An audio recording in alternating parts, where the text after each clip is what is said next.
Welcome to Luca and Miguel. Enjoy the video. In this video, I will explain how to unlock a Jeep Wrangler steering wheel. First, make sure your ignition key is fully inserted all the way into the key cylinder.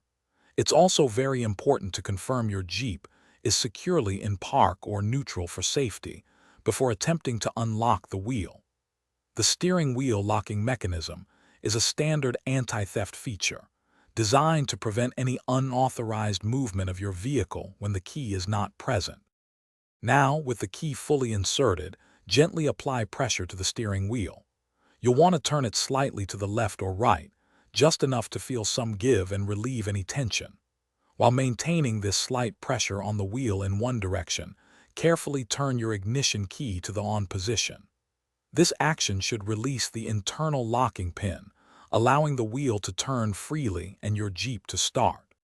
If the steering wheel doesn't unlock on your very first attempt, please don't worry. This is quite common.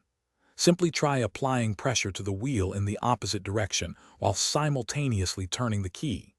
Sometimes, a gentle wiggle of the key itself while turning can help engage the mechanism more effectively. Also, take a moment to inspect your key for any signs of bending or damage, as a compromised key can prevent proper operation of the ignition cylinder.